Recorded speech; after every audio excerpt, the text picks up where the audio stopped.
Hey, what is up, everybody? This is Stevie Breach coming to you here today. Hopefully, I can give a shout out to everybody still eating their kids' Halloween candy out there for you. They announced this a couple days ago, but this is the first chance that I've been able to make a video on it, and I was reminded of it when I was listening to Cheap Heat Radio, the ESPN podcast with Rosenberg and Greg the Virgin Valentine. Still one of my favorite podcasts that comes out about the world of wrestling. If you guys haven't heard it, make sure you guys give it a download and give it a listen. It's been going for about 3 years now. I think it's still one of my favorites. But the Raw 25-year anniversary is going to be coming up. I honestly, the date slipped my mind. This is something that I can't really go to, so it's just going to be something that comes on the TV and I'm going to watch it. So I want to say that it's going to go down in January this year, which is going to be really fun. It's going to take place in New York, the birthplace of Monday Night Raw. Part of the show, I honestly think that most of the show is going to be coming to you live from the Barclays Center, but they're also going to be doing cut-ins from the Manhattan Center, which is where a lot of Monday Night Raw went down in the early days before they really expanded.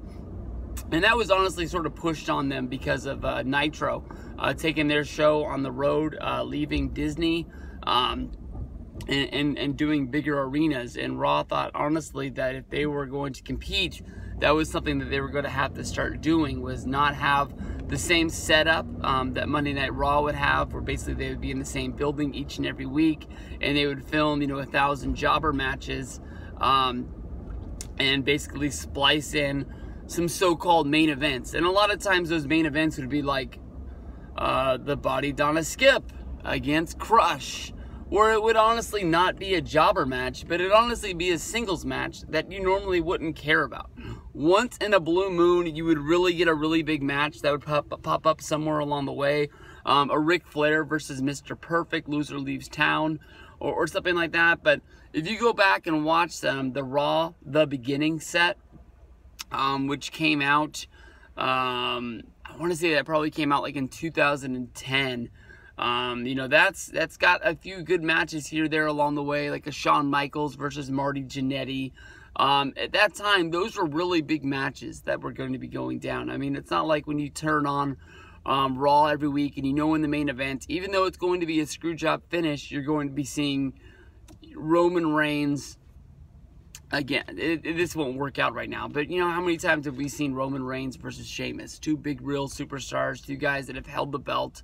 One guy's main evented WrestleMania, and we're seeing him wrestle each and every week. I mean, when Monday Night Raw first debuted 25 years ago, I believe Hulk Hogan was the champion. Well, no, because when Raw first was on, he wasn't the champ. I think Brett was the champ. And you didn't even get to see Brett wrestle each and every week at the time. Hogan was only on one edition of Raw way back in the day before returning to WWE back in 2002 after the closing of the old Invasion storyline and the WCW went under. But I mean, that was huge when he came back and just did a promo where basically he came out and challenged Money Inc. for WrestleMania 9 in that tag match with Brutus Beefcake. The debate that they had on Cheap Heat basically was saying, where would you rather be? Do you want to be in the Barclays Center? Do you want to be in the Manhattan Center? I know when I used to talk to my friends, Miguel and Ravi and Luke and all of them, we always dreamed that there would be a day where Raw would go back to the Manhattan Center, or Raw would go to NXT.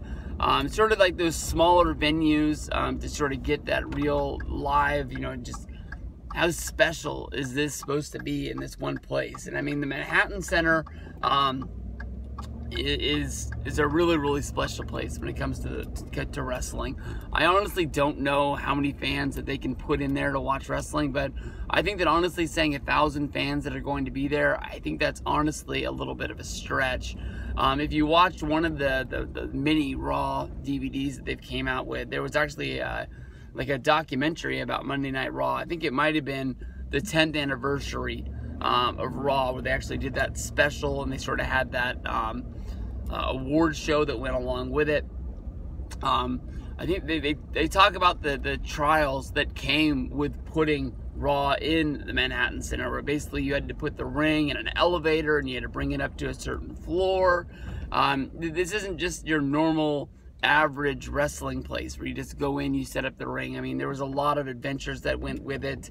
It looks like a really, really cool place to run wrestling. I know the ECW ran there a couple of times, and I think that Raw did sporadic tapings there until about 96.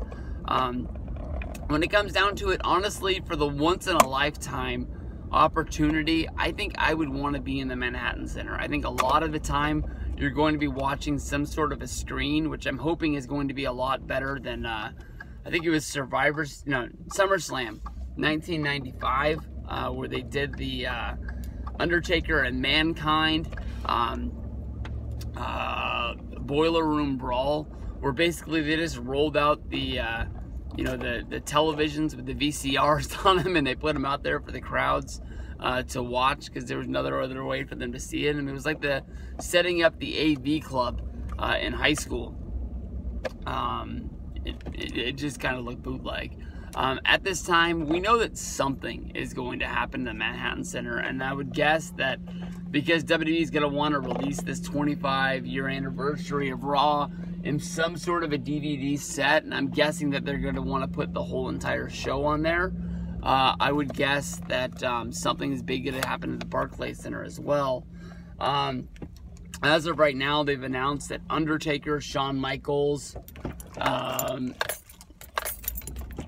and Diesel are going to be at Monday Night Raw. I don't know who else is going to be there, but my guess is that we'll probably get the return of Billy Gunn as a long shot to be there. I think it would be cool to see a DX reunion. They bring those out a lot of times. Maybe even Steve Lombardi, the Brooklyn Brawler, coming back as Doink. Doink was a really big part of those early editions of Monday Night Raw. I'm not really sure, but I mean, Raw's been going for 25 years strong, and it would be cool to see them bring back a lot of big people. I'm guessing that's going to be happening, but let me know in the comments below what your thoughts are. Would you rather be in the Manhattan Center? Would you rather be in the Barclays Center? They're on the road to the Royal Rumble, if it's going to be in January, so maybe something comes back with somebody returning and saying that they're actually going to be in the Royal Rumble. So we'll see what goes on down the road.